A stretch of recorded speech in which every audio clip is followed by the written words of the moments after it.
Hello, and welcome to another episode of The End of the Search. This one I call it, Every Condemnation is Self-Condemnation. See, what we're pointing to here is the fact that we are. That's it. We are all that there is and nothing else. When the thought, me, seems to appear in what is, which is just a thought, it's an interpretation, that thought creates the seeming illusion of a separation.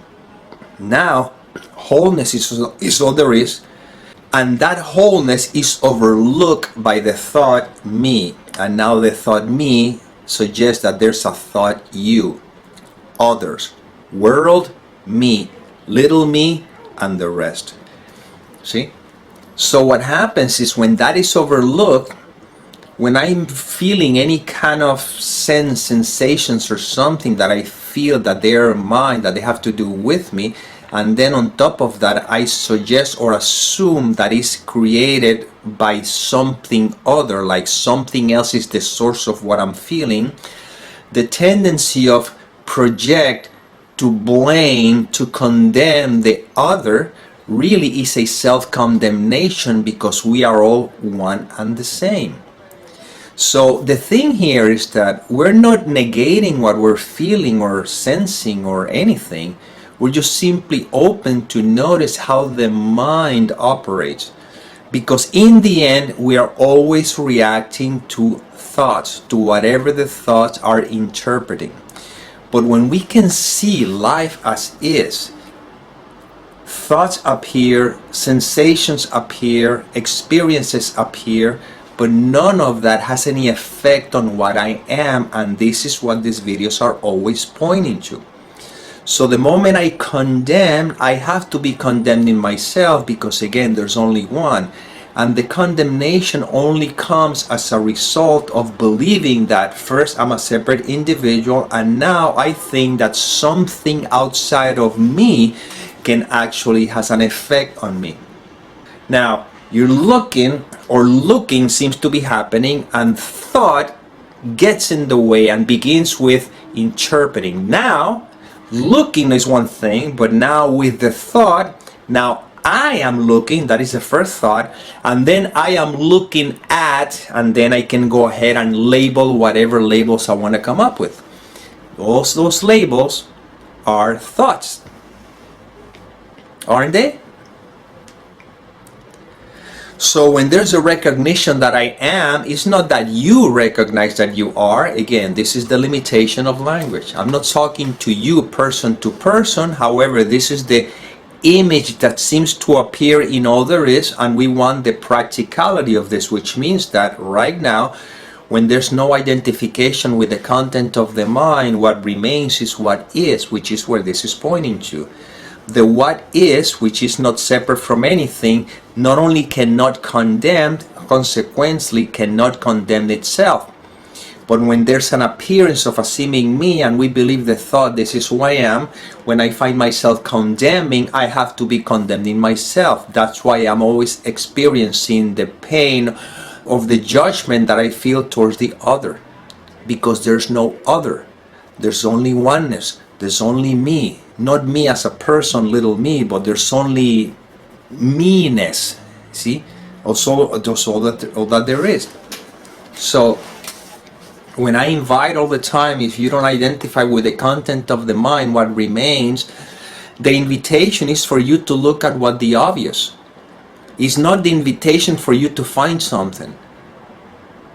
If there's no identification with the content of the mind, what remains? And if you answer, you went back to the mind. What remains is what is. This is all that remains. What else could remain? Tell me anything other than what is. And then if there's sensation or feeling, or you're looking at a video and you feel some movement or so, you know that the video is not the cause of anything. The video is the gift that life is presenting in an image form in order to put you in contact on the belief that you have about yourself being a separate entity. Everything in the world gives us an incredible opportunity to look at myself, not to look at the world. There is no world. All I'm looking is at the content of the mind that is interpreting the seeming appearance we call world. But in reality, all that there is what is, and this is not esoteric again. This is very practical. This is the most obvious. Right now, the fact that you are is the most obvious thing. Get the mind out of the way, and that's fine. If you get the mind out of the way, what remains? What remains is what is. The thing is that when we identify with this sense of self, with this seeming identity, technically speaking, or the tendency, I should say again, is that we want to somehow get into this journey to fix this character, or feel different, or heal something or whatever. But all of that, it keeps reinforcing the belief in the character. You see? When you're sleeping and you're dreaming, in the dream, there's nothing to do in the dream. Leave the dream alone. All you need to do is just remember that it's a dream, and you cannot remember it in the dream, but the mind that is remembering, or the one that is projecting the dream, is the one that can remember that it's a dream. So within the world of appearances, this video is a reminder of the fact that you are, but you cannot remember what you are conceptually, although we're using words to point in that direction, but by withdrawing the attention from what you are not. See, by withdrawing the attention from thoughts, no, I'm saying not believing in them. They will be there, that's fine. But if you draw the attention away from the thought, what remains is what have always been prior to the thought appearance, while the thought seems to appear, and after the thought disappears. And it's this. But if you have a thought that is judging this present experience shouldn't be like this, should be different or whatever, then you're completely lost in the trip. There's nothing we can do about it. When people come to try to have their problems fixed, then you're going to be lost. It's like being sleeping, and then in the dream you have a problem, and then in the dream you're trying to find someone who can help you solve the problem, but all of that is projected by the mind that is dreaming the dream. Consequently, even if the dream was to be fixed, I mean, something in the dream changed from bad to good, or whatever the case may be, that is not it's not liberation, because the mind is still dreaming. That's why these videos are not about fixing the character. It's not about fixing your experience. It's about seeing through that in order so you can become like the screen where movies are projected onto it, but the screen is not affected by it. The screen is just screening, it's just being. And you are being right now, no matter what. And once this becomes crystal clear, all your problems are solved. Why? Not because they change in a form that you say they're solved necessarily, even though that could happen too as well, but they're solved because you're not psychologically identified with them. See the difference?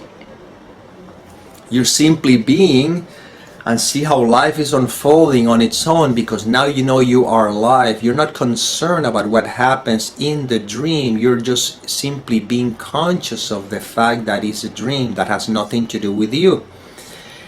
And because you know that you are alive, and life is the one that inspires you, and life is the one that puts the thought in there. Life is where everything seems to appear and disappear. There's also a recognition that if something needs to be done, life will move the character to do whatever it needs to do. If a writer is writing a book and the writer already knows that the character A is going to go to the supermarket, then it's going to come over here, then it's going to have this experience, but then this is going to, all that stuff, the writer is in charge of the whole plot, and he knows exactly how it's going to unfold, and he knows how to solve whatever needs to be solved. Now imagine that the character in the book had a brain on its own and try to make believe that, okay, I am going to do this, I am going to do that. It's completely ridiculous because the character in the dream cannot do anything other than what the writer is asking or writing it to do. So I cannot do anything other than what life is wanting to do with this instrument.